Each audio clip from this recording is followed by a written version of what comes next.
Project Assassin here at Forever Media. And I'm coming to you today, disrupting your day. I missed you just after lunch because it's 1 o'clock, but we had to make everything come together. But it's going to be perfect because we're talking about something that is so important, so impactful for you that I can't wait to share it with you.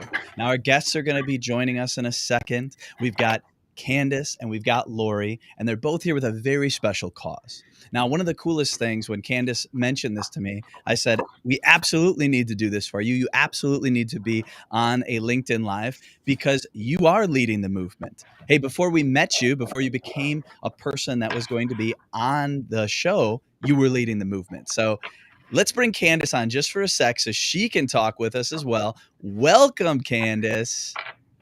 What's Hi going there, on? Randy. Thank you for doing this for me today. I really appreciate it. Thank you. Hi, Of everybody. course.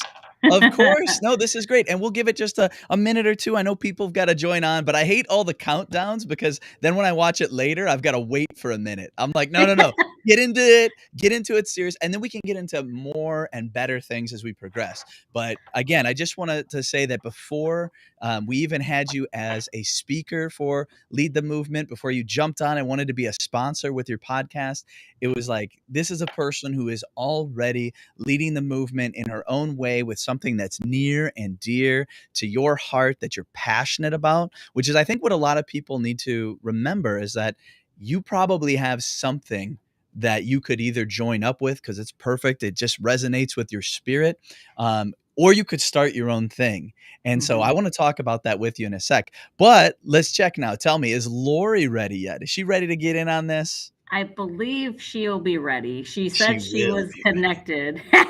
She's Well, on. before we get her on, we can Okay. focus on just a few things going on with you. Just about kind of a little bit of the end can and just a little bit of how you got in. Talk about, I mean, the other thing that's kind of fun is that I know you better than you know me, which is kind of cool because I read your whole book and I was blown away with what you had experienced. And I know that that'll lead into the conversation today, but just Yeah. totally floored with your story and how you carry yourself now and what you went through. And so I know that that led to a lot of what we're going to be talking about today. Yeah. So, yeah, let me just kind of share with our LinkedIn family out there. So, Candace Sanchez, I wrote a book called Unspoken. I'm going to It's go run and get my available. copy. It's available on Amazon, but you can also purchase it on my website, on my swag store, and get a signed copy by me that supports me either way. And if you do purchase a copy of my book titled Unspoken, please write a review. As a new author, it's always helpful to have reviews by the readers that kind of gives me credibility, validity of my book and my story. And it's titled Unspoken because I wasn't supposed to tell, right? It's a one word statement. I am a sexual child abuse survivor. I was abused by two family members between the ages of 5 and 15. So my story became my brand, my business, and that's how I'm leading the movement because 1 in 4 girls, 1 in 6 boys will be sexually assaulted, experience some sort of abuse by the time they're 18, and that statistic is real. And it's if they report. I never reported. I never spoke my truth until I was older in my adult years when I started sharing my story. And then I was 40, 47 when I started writing, and I published right before my 50th birthday. So my book is new. I published right during the pandemic, November of 2020, when I had some downtime, private time, quiet time. We were all stuck in our houses, and I was finishing writing the book, and it launched in November of 2020. During those 3 years of writing my book, I formed my podcast. And my podcast is a safe place where anybody who's had trauma can be heard. So then the podcast is called Unspoken Conversations with Candace, your host here, me. And so that's how I'm leading the movement. And I was so honored to be a part of the movement that Jamar has and Randy, everything that you guys are doing, leading the movement and bringing change forward. That's the only way change can happen is having your stories told and not being afraid, because as survivors, we stand stronger when we stand together. And now getting into something at a national level. So I was fortunate enough to find the organization EndCan, the National Foundation of ENDCAN.org. and I matched up with Lori Poland, who's the CEO and co-founder of this national foundation, and we are here to bring a walk to raise awareness here in Milwaukee and Oak Creek, Wisconsin. So I need all the LinkedIn family and friends out there to either come to the walk, donate to this cause. It's a great cause. Lori is leading the movement on a national level. We have 5 walks in 5 cities. So we're going to talk about that, and I can't wait for Lori to come on and share her story as well. Absolutely. You nailed everything. Now we can just get off the live. I don't know what we're gonna do. No, you know what? I wanted to get into with you, and maybe we'll wait a little bit for Lori to join on, but just the whole idea that people shouldn't feel like they're silenced, they shouldn't feel like they can't talk about things. We want to empower people. And again, if you're not ready, you need to join someone else's movement, just like what you're doing there. Maybe there's somebody who can just say, I'm going to support in this way. Maybe I don't have time, but I've got more money and I want to fund it because I believe in the cause, because I believe in what you're doing. Going out for a walk, showing support with other people, having those crucial and critical conversations with people so that they get to hear what it's like to be a survivor, and then maybe they don't feel quite as alone or odd. I mean, shoot, you put out the stat of 1 in 4, 1 in 6. It's way too many. It's way too many, and it doesn't get talked about enough. So just having something like NCAN that can touch people and help and make a difference is so important. Yeah, and this morning, so Lori has been traveling. She's so dedicated to the mission and the work that she's doing, and she's been visiting all the cities, which is why she's here in person today with me in the city of Milwaukee. We actually went to Oak Creek. We went to Lake Vista Park. Again, I'll hold up the flyer. That's where it's happening. Lake Vista Oak Park, Creek? which is Oak Creek, Wisconsin, and we were dropping off flyers and big poster boards. And the venue is amazing. I have a DJ secured. We're going to have, hopefully we can get the guardians of the children there to do tattoos and to do face painting for the children, but it's going to be fun and energetic. And while I know the child abuse topic is kind of taboo, unspoken, again, it's an uncomfortable, difficult conversation to have, but again, we want to celebrate the strength for child abuse survivors. And we want to make sure that we're bringing communities together to create that change, cultural change. And then all the proceeds go towards all of the NCAN's national child abuse prevention. Prevention is key, advocacy, education, and research. So it's just amazing. So, yeah. So I think Lori's going to come here on my camera because her Boom! 2 for technology isn't 1. working. So 2 for 1. So I'm going to pause. So I'm going to let Lori come in. We'll go back to this regularly scheduled break with Randy Valinsky while I'll be they right get it back all with taken Lori care of. Poland. Yes. So we are so blessed and so thankful to have someone like Candace who's so passionate and so driven being a part of the movement. She's going to be speaking on our tech panel. She's going to be contributing because not only did she deal with this and have this past, which most people would just see and go, oh my goodness, how did you overcome that?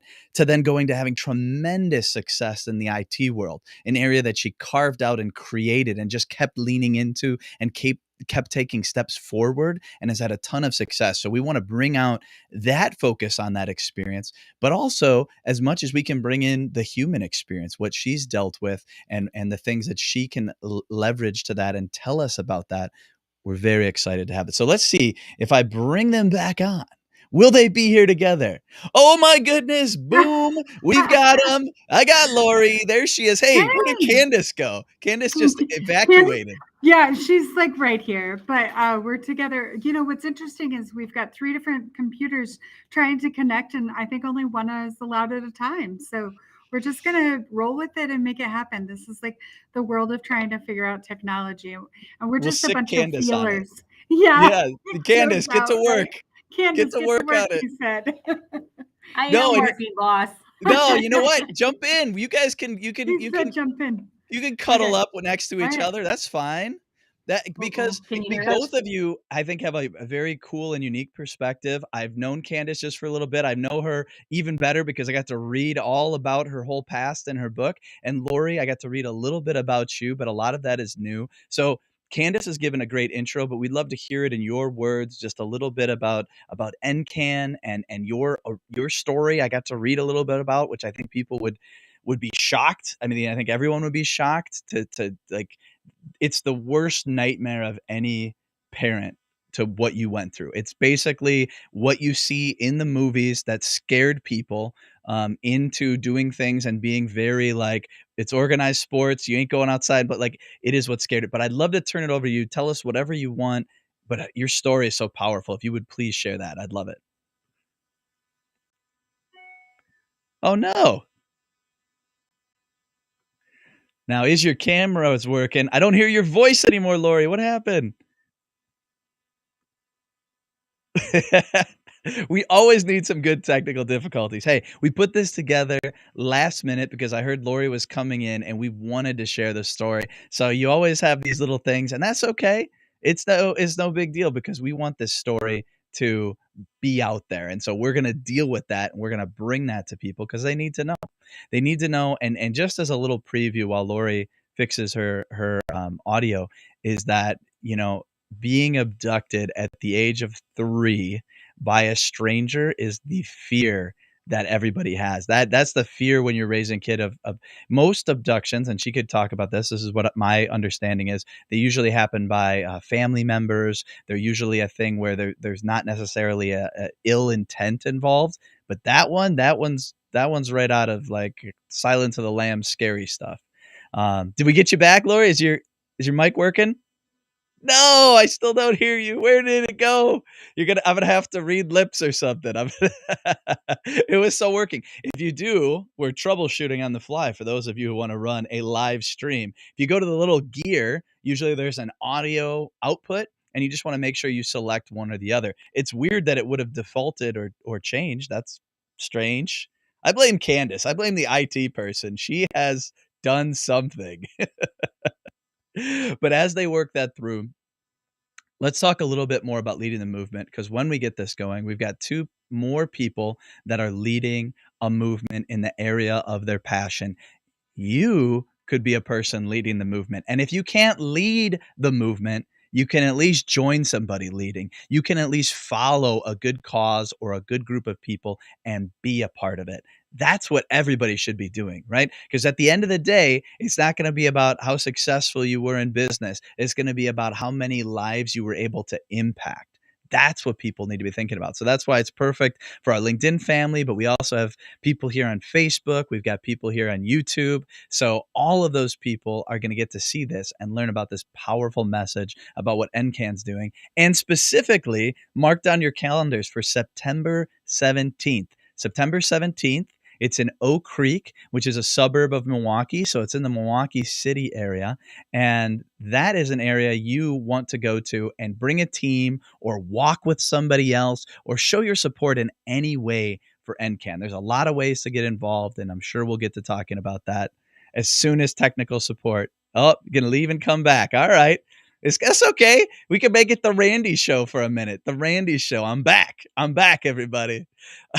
It's been this for a minute. So let me talk about Lead the Movement. We are so excited, even though this wasn't primarily going to be all about our conference that's going on August 25th. So you come to our August 25th event, you learn how to lead the movement, then you show up at NCAN and really show that you learned what it means. And what's going to be most cool about the event is that when you take a picture of you walking, when you take a picture next to their social media area, when you post the hashtags, that's what's called using branded entertainment. When you use branded entertainment, that is a way like what we're doing right here, where we're talking about things and we're getting people involved and they know about it.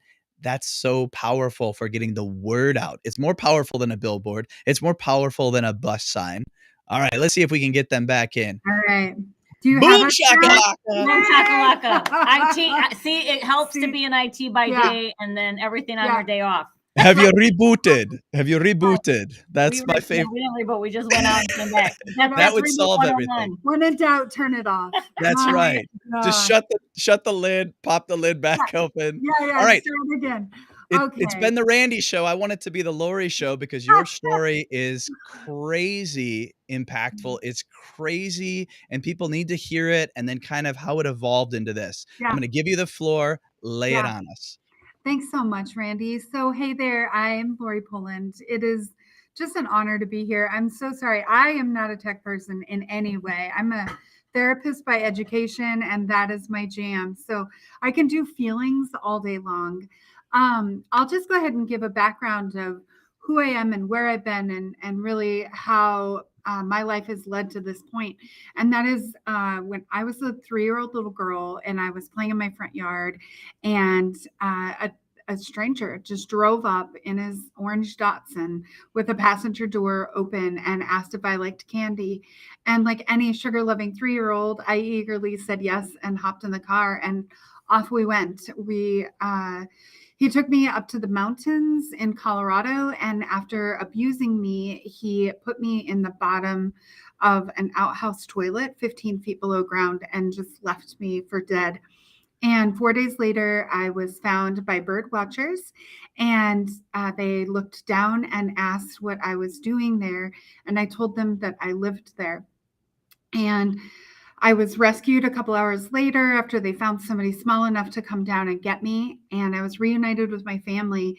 And for me, the journey of healing has just been an ever growing, ongoing, lifelong thing.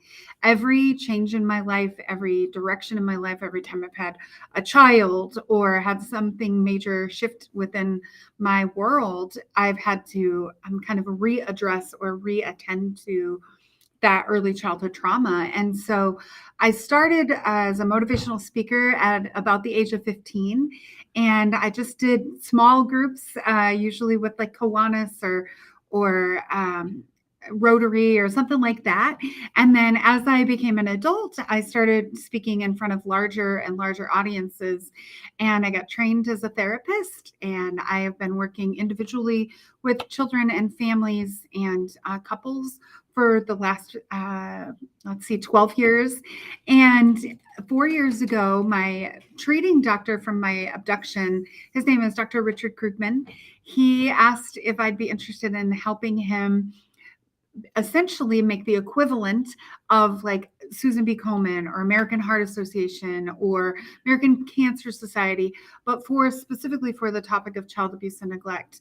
And there we focus on enhancing research, advancing prevention efforts, creating an advocacy movement, and really ultimately community and united voice for survivors and people impacted by child abuse. And then also really helping to improve education and training for parents, for children, for survivors, for spouses of survivors, for community members, and ultimately really for our children and the future of our world. So we started that 4 years ago, and here we are. We've met amazing friends like Candace, and it just continues to grow. Every day I meet somebody new, and we have more and more people joining this effort, and it has just been truly humbling and very much of an honor to be a part of all of it. So, and today is one of them, and I launched my book. It's called I Live Here. Here it is. I launched it on July 11th, just 7/11/22 of this year. So it's out and ready. It's a memoir and also speaks a lot about the healing process and the long-term impacts of child abuse and how that kind of ripples into family and community and really ultimately like that whole lifespan. So there you have it, Randy. That's the gist. And can I just say that she dropped her book on my birthday? Like, so how is this not divine design? Seriously. Like, seriously. Birthday present. It really was. It was like, And I it's planned just that. meant to be. It was just meant to be for me to be working with Lori on this amazing cause. So, Yeah. so happy that she could tell her story. Yeah. Oh my! And the story again, right out of somebody's nightmares. And I guess one thing I would, and you've obviously taken this pain, you've taken what has gone on, and you've used it for something so positive, so beneficial, so many other people that you can help with this, and just again, that's ripple effects of touching other people's lives. Like whoever hears about it or can join up or can get the help from you that you guys offer, their whole lives can be changed. One thing I wanted to ask you, and maybe you could tell the people this, and it's something that you see sometimes: trauma, pain, abuse, neglect, all these things can turn you into a very dark human, can turn you into a very bad person. Just like you had said about, when I read about it, your abuser, that person, they had Yeah.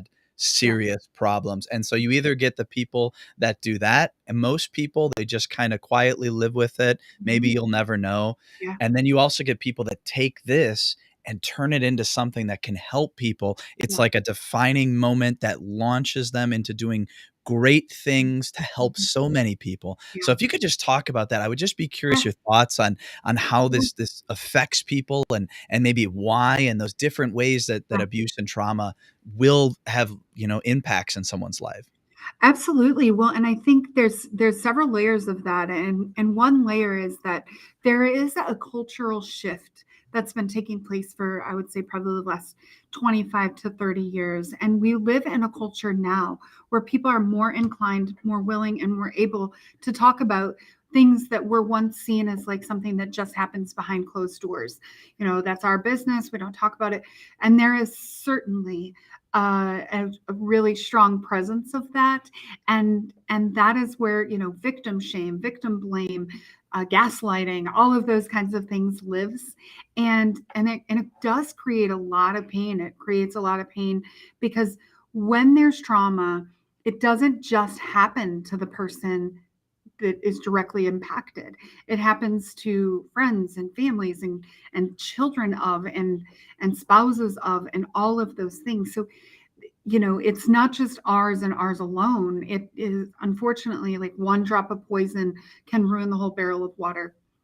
But another layer of that is that the average age right now for a woman to share her story is 52. And that is a really long time for each person, specifically a woman, to carry her own story and something that has happened to her. Not She didn't sign up for it. It wasn't her fault, none of those things. And she carries that for fear that if I say anything, is that going to hurt somebody? Am I going to ruffle the family? Am I going to cause more harm? Am I going to become the bad guy? I know I've certainly become that in my own family system. And that has been really painful, and a whole other layer of abandonment and rejection by the people that are supposed to protect you and love you. And then the really unfortunate statistic is that there is not an actual number of for the average age of a man sharing his story. We do not live in a culture that is safe and conducive for men to tell their own personal stories. We have so courageously seen more and more men coming to the front of the line and raising their hands and saying, "This also happened to me." When specifically in the last few years around Boy Scouts, around the clergy, and things like that. And so there has been a shift, and I call it like the communication era. We're in an era of people who are more willing to communicate and to stand together. And we got to see, I at least growing up, I grew up in the 80s and 90s, and I so beautifully got to watch things, for instance, like breast cancer or the LGBT movement, that people who identified or had those experiences were able to stand alone in their own story and come together and create community and unite their voices so that it was ultimately a louder and stronger voice in unity. And that's exactly what we want to do for child abuse and neglect. So it's been pretty remarkable to be a part of that. But the like you were talking about is this layer of where is the V in the road where one person goes to become an offender and another person goes to become a rescuer or a hero or a united loving voice. Um, and we don't have enough research, we don't have enough understanding of what actually takes place that would cause one to become resilient while the other would become a harmer. We do know that 99% of specifically sex offenders were once sexually abused. That's a that's a really unfortunate number. And that is very, very preventable, specifically if we created a safer place for children to talk about their experiences and become more open and able to say, I need help or I need protection. And if we noticed when our children shift in their behaviors or did something to keep them safe, ideally either as soon as we find out or even ideally really before, I think we might see a different statistic in terms of that. Yeah, that the idea that like 99% of people that do Mhm. that end up like, of the people that do it, that's the right way to say it. So most people don't end up becoming abusers, thank God. Absolutely. Yeah, Right. thank God, but of the people that do go down this darker path and kind of Mhm. repeat the cycle, repeat the trauma, and enact it on someone else, they've almost always had it done to them, and so you Absolutely. yeah, you can just tell how that might affect and so many people go not talking about it, where maybe if they had talked about it earlier, I know you're an advocate for that, and, like, if they had brought this subject up to somebody and dealt with it, it might not have manifested in Right. this way. Right. Um, yeah, I mean, and there's so we could go down so many interesting roads with this, but Really. really it's Mhm. about getting to the light, digging in the Yep. ground, digging in the dirt, trying to Yep. figure out all those things could be helpful, but it's Yeah. almost better to turn to the light, to turn to Absolutely. awareness, to turn to conversations. What is there anything you would tell somebody maybe who has been silent, who hasn't spoke out about something like this? Like, what's maybe the first step? Because I'm sure it's very hard for them to do. Yeah, and I would say the very first step is that you don't have to share your story. Like, there's Mm, no requirement for you to share your story. mhm, The requirement instead is that, knowing that this is not acceptable and you're not at fault, and that it's not necessarily what happens, it's what we do with what happens that can create the ultimate change. And so even at EntCan, there is 0 ask. There is a space too, but 0 ask for somebody to share their story. And really it's like, just join me. I've really honestly never met a single human that's like, I'm not really for ending child abuse. Like, I've never had anybody that's like, yeah, that's not really my jam. Instead, every single person I've ever met is like, duh, it's an easy yes. There's no like ethical difficulties that come with it. There's no religious difficulties that come with it. Like, none of it. It's totally 100 is 100% supported. And so really all we're asking is like, join us. If you want to raise your hand and say me too, or I am a survivor as well, or here's my story, you are welcome to do that. But it's your journey, it's your voice, it's your story. There's a space, there's an anonymous space, there's an open space, there's not, or you're just among people that get it. And so, like, all are welcome at all stages of that process.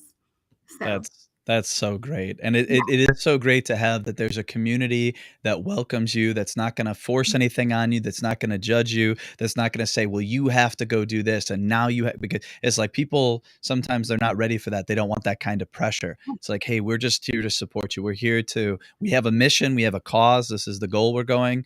Join us at whatever level you can join us at." Without a doubt. That's Yeah. right. And that's where it gets exciting, because there's so much hope and possibility. Like, the ability to heal is profound. Mm. Ability to prevent is so possible. Those two things combined, like, that's like a cupcake with chocolate on top. And that just sounds really, really cool to me. I mean, I like cupcakes.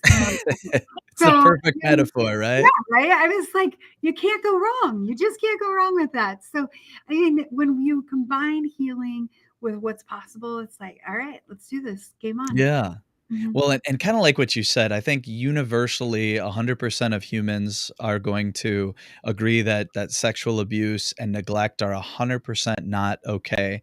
Mhm. I think when you and this would be interesting, when you talk about maybe discipline and also something that goes on less obvious, when somebody's putting bruises on somebody, they go, "Oh, you've crossed the line." But a lot of times you'll see parents verbally abusing or even just kinda undercutting, kinda taking away the self-esteem, doing things that are like, you might not get someone to say something to you about it, but it just strikes you as a chord wrong when you hear it. So what about those more, where somebody is not doing it out of love, they're not disciplining their children out of love, but out of their own anger or, the things that maybe go under the radar. Anything Yeah. you can add for that? Yeah, so and that is such a relatable question, and thank you for asking it because I think one of the biggest pieces as a mom, you know, parenting is by far the hardest job I've ever done in my entire life, and I don't get paid for it. So, I mean, like it is tough. And I think we've all seen and we've all either been or been close to those moments where I'm not my proudest. I'm not proud of that moment where I was like, what, to my 3-year-old. After my 3-year-old, she was so cute. She said to me, Mom, Mom, Mom, Mom, Mom. And on like the 15th mom, I was like, what? And she was like, if you would have responded to me in the first 2 or 3 times, you wouldn't be so angry right now. I was like, oh my She's God. she's parenting up. I talk a lot about Holy managing up, moly. parenting. Seriously, parenting up. And that is a great, great, great statement. But yeah, I was like, that's a therapist's daughter right there, through and through. And she's 13 now. And to this day, she still parents up. That is for sure. But it's an example of, and that's one of my flaws, right? I am a really, really good mom, and yet I have had moments of not being. And I think the hardest and scariest part as a parent is failing our children and causing harm to them. And I would imagine that anybody that has children can come, we have like this camaraderie around that. And there's shame and guilt and worry. And I say to everybody that I've ever met that has children, you have 100% failure rate because everything is going to be your fault. Always. If it's not your fault, then whose fault can it be? Right. So, like, Mhm. I tell my children all the time, do you want therapy or college? Like, let's talk about like, and we get all about that because like it's a reality, right? But but psychological abuse it bruises the soul and it's Mm, real.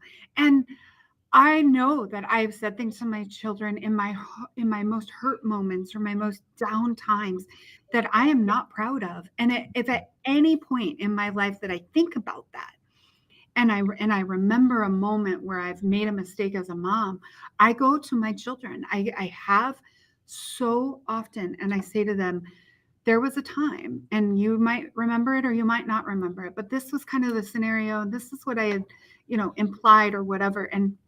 Or I want to just apologize to you, or I want to just let you know that how I acted in that moment was wrong.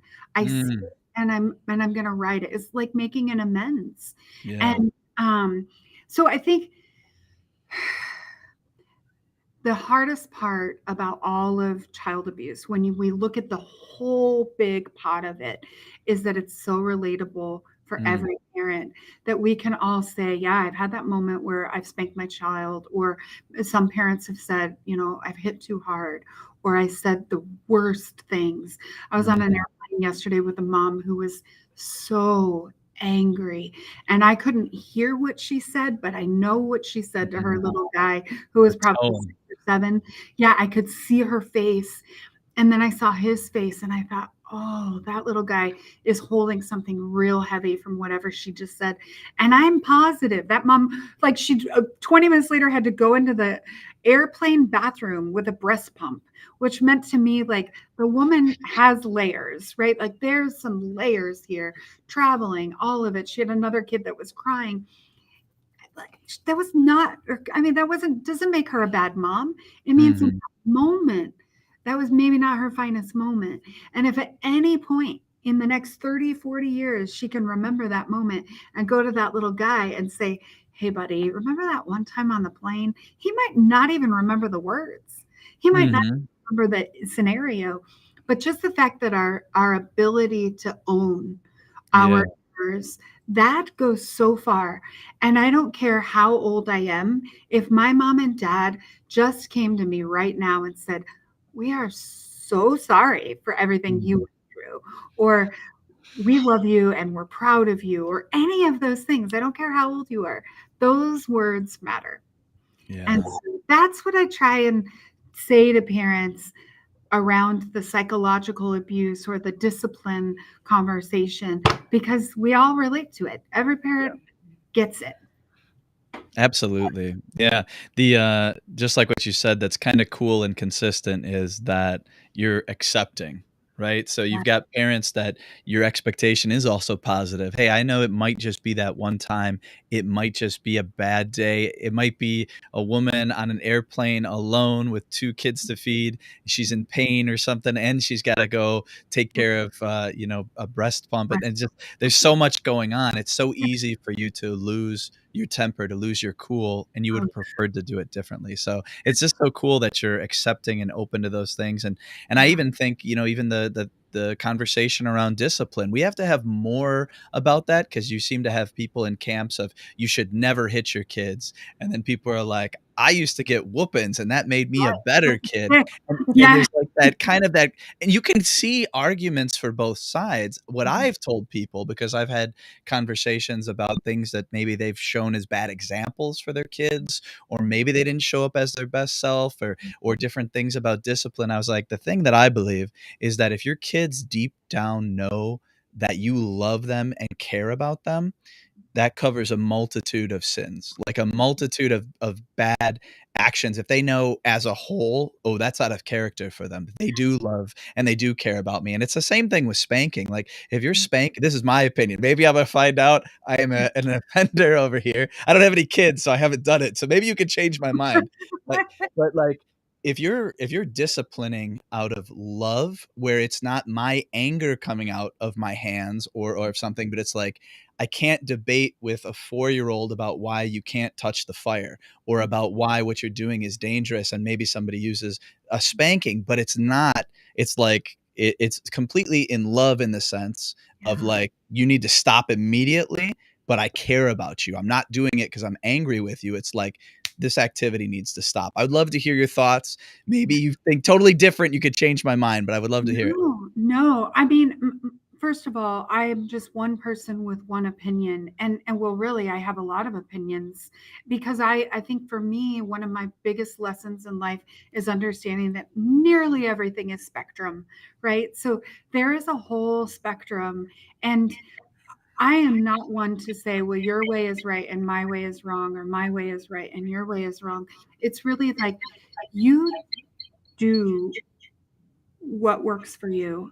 And I think what you just described was beautiful, specifically in that, when you put that element of love and compassion. And are you getting a lot of feedback? I'm getting a little bit of Yeah, feedback. me Maybe too. it's me. I'm creating my own technical. Let's see if I mute Okay. it, if that'll change things. Oh, I'll try it. yeah. There, there we go. Let's give that a shot. Okay. Yeah, I think that worked. So yeah, I mean, I think, again, I have met a lot of parents who have said, I hit too hard, or I believe in spanking, or I don't believe in spanking, or time out, or putting you in your room, or whatever it is. And there have certainly, even in my own parenting, I'm like, yeah, I would never do that again. Like when I was a new mom, or 15 years ago, the things that I didn't know that I know now, it informs me. It informs me as a human. And I hope that I'm ever growing. Like, I don't want to be stagnant. And my coach says, when you rest, you rust, like, as long as I'm growing and learning and figuring out what works for me and feeling okay. And if there's ever a moment where I don't feel okay, to own that and write it. If I own it and I do the right thing by it, but simply by correcting it or acknowledging it or changing it immediately, both of those are instances where I'm like, okay, I'm good. And it's not my job to judge or to tell anybody else what they need to be doing, except what I do know, and it's one of my favorite quotes that Brant Steele and or Henry Kemp, I can't recall exactly which one said it, but it was that abusive children love their, or excuse me, abusive parents love their children very much, but not very well. And it's our job to help them do that better. And I've never met a parent who's like pregnant, I can't wait to beat this kid. I've never met a kindergarten who's like, I can't wait to grow up to be a sex offender. Or yeah, I mean, never, like neither of those things have I ever once heard out of another human's mouth. And I've heard some really interesting things, because I don't think that as people we're born to cause harm. Our intent is to be loved, and that's it. Every human ever that existed, their number one need is to matter and to be loved and nurtured. And if we can do that for them, we can meet all of the other requirements to help them grow and thrive. And ultimately, if we can do that for our kids, our community members, the lady in the grocery store or the lady on the airplane, now we've got change. Now we can be change makers. That's what I'm talking about, and that might be a good point too that we can leave on is leading the movement. I was doing a big thing talking about it while we were getting the technical going, because I totally believe that it takes ambassadors. It takes people to say, "I'm going to be a leader in this." And that's okay if you don't want to be that person, but then follow that person. Find that person who is leading a movement, who is leading change, and partner up with them. That's what was going on with Candace. I was like, what she's doing is impactful. You and I need to connect. Oh, there she is. She snuck in here. There she is. Yes. Candace was leading a movement. I didn't even know about this with NCAN and really taking that on, which is so cool. It was already getting the word out, writing a book, having a podcast, Yeah. being this positive force for good. So just even talking about how people can become that. I would love to hear your thoughts because you have both become it. So anything on that could inspire. We want to inspire people to be more leaders and for them to join and lead the movement.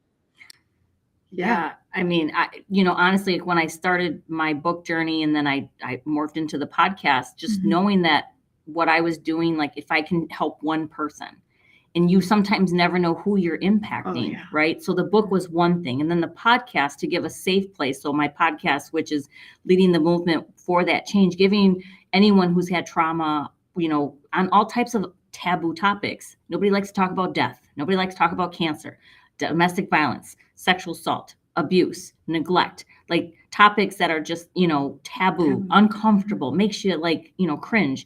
But we have to talk about those things because, you're born, you go through this journey of life and then you're gone. And what's the legacy you want to leave behind? And that's for me, like I realized not only did I want to be an advocate for myself, but for others. And then when I found a friend of mine, Kathy, who's in Columbus, Ohio, she wrote a book and then she was doing a walk in Columbus and I'm seeing all this, and I have the fear of missing out, FOMO for real, hashtag. And I was like seeing her do these walks about ending child abuse and having all these hashtags. And I'm like, I want to do that too. Like I should take on one more thing, right? I'm a podcast host, an author, motivational speaker. I work in IT. Like, let me just add NCAN to the list. And so I partnered with Lori and to just find a national organization that fits with my personal mission. Yeah. It divine design is what I keep calling For it. sure. And Lori has been hearing her talk about the whole parenting. Wait till your kids become adults. That's a whole different layer of they become parents and now you're a grandparent. And I guarantee you're a better grandparent than you were a parent ever. Always. Yeah. And I'm just saying, I put humor in things because I find that positivity, that light, that humor just makes life a little bit lighter. To live with some of the darkness that we live with. So Brandy, thanks for having us today. Yeah, this was so amazing. much. Let's show our books, Lori. Yeah. Show those books. We got Unspoken. I will put them in the comments. I will tag both of you so that they have them because we have to get Lori's book now. I have to add it to the collection.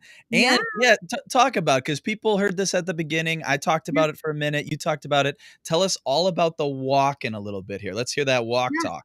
Yeah, so the National Foundation End Child Abuse and Neglect, part of our effort is changing the conversation. And by changing the conversation, we're building community and building, enhancing awareness, right? And focusing on advocacy. And so we have walks all over the country. We have a walk in Colorado, one in Dallas, one in North Carolina, one in Milwaukee, and one in Ohio. And the Milwaukee walk is on September 17th at 9 a.m. And it's at the Lake Vista Park at Oak Creek.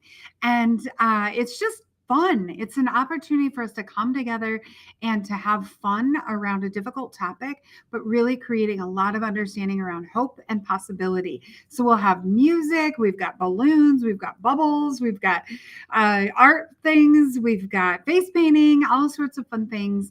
And it's like the venue and the view of what I see, I look at it, I'm like, there's the ocean, but it's really just Lake Michigan. They're like, Candace, what is that? I'm like, that's Lake Michigan. They're like, it looks like an ocean. Yeah. I'm like, that's Lake Michigan. You can't see the other side. So that's beautiful. an ocean. Yeah, it's so beautiful. The view. We went to go check out the venue. It's just gorgeous. And again, it's a 1 mile walk, so it's very family friendly. Easy. Kid oriented. There's a park. It's a beautiful venue. Yeah, so I really hope whoever's listening, if you listen to this later, I know we're live right now, but come and join us. Like, this walk is the first of many, is what I'd like to say. It's my first year planning. I mean, we're still looking for sponsors. We're having a together pavilion where nonprofits can come in and walk or partner with us. And really not even just nonprofits, like anybody, local a massage therapist, a yoga wellness, teacher, yes. right? Like anybody that is all about healing the human. We're in. They're the people we want. They're leading the movement with us. That's what we need to do. We just want you to come and like tell about. everybody that does come about you. So it's a free awesome. opportunity. And we're gonna have to. I think we're gonna have a call for action for Forever Media to come out and just maybe have some drones and take some video. The and call to action. I love it. Well, and there might be. I mean, we got to talk after this, Laura. We won't do this now, but there could be some really cool opportunities because we are passionate about not-for-profits leading the movement, and so we've partnered with a bunch of them in Milwaukee, in the city, to come out to our Lead the Movement. Candace is going to be there front row. She's leading it from the stage, and so. Not only that, but you're going to get a chance, Candace, to talk with all of these different NPOs and see where there's alignment, because maybe there isn't a direct connection between a technology not-for-profit, say that one of them that might be there, but you've got a lot of caring people that could say, ooh, that's a cause that I also want to champion. We need to let people know about that. I think it really touches a lot on mental health as well. If it wasn't obvious, right? Like if you have trauma and unspoken things, you need to talk to somebody about it. There's a big mental health of things holding you back potentially. And so that touches in all different areas. And so we're passionate about that. So yeah, we absolutely need to talk and figure out how we can help make this a success for you, because you're doing great work. You're doing amazing work, and we need it in more cities, just like you talked about some of the other ones like Relay for Life and American Cancer Society. Like, how can we get this all over and just talk about it? It's going to be huge. So we'll put those links. We're going to do 3 links. We're going to give the link for people to go and sign up for the walk and potentially sponsor or donate, right? Those will all be one link. And then we've got to get both of your books, because again, I've only read Candace's, and I was blown away by the just the truth that she expressed and the honesty in it. And so I have to now read your book, Lori. So we'll put that in there for people. And then what else? What else can we have? Last, cap it off. I'm going to kick it back to you for the last moment, and then I'll close off. But the last thing you want to say to everybody. Earlier today, we were driving around, dropping off flyers and hanging them up. Every single place we went to said yes. And that right there speaks to the community by which Milwaukee represents. I mean, I was blown away by the number of people who are yesing. And as we were driving, Candace said, I started this hashtag, and it was like, me too, you too, we, or wait, I got it. I can, you can, we can, and can. That's it. Mic drop. We're letting Candace on the marketing team over there. Right? That's what I'm talking about. You know what's so She's got funny? a When I job. started emailing people, I'm like, what's catchy? And then I'm like, I can, you can, we can, and can. Yes. And Get that's it. it. And that's, Done. and now anybody who's signed up for the walk here in Milwaukee has been using that. Some of my team members and the volunteers, cool. just, it's amazing. So yeah, I'm all for, let's just spread the love and positivity on this event. So please come and check Join us us. out. We can't wait to see you. Yeah, come have fun with us. Come have fun. This is awesome. We'll All do right, the so we'll do the final. I'll do the final closeout, and then we got to talk right after. I'm calling you. I'm calling Okay, you. we'll be here. We'll wait for you.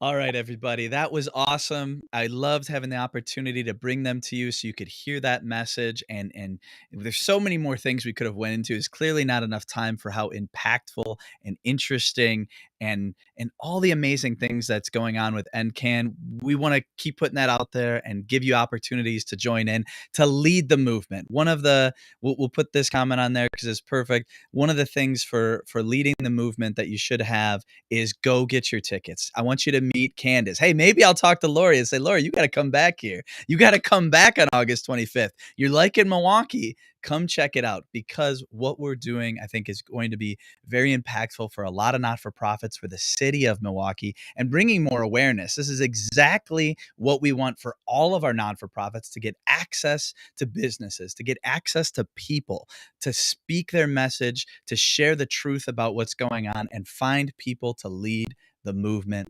with them. And that's what we want to do. So we'll see you there on August 25th. And also be there on September 17th with Candace and Lori to lead the movement continues at NCAN. Thank you so much. We out. Bye.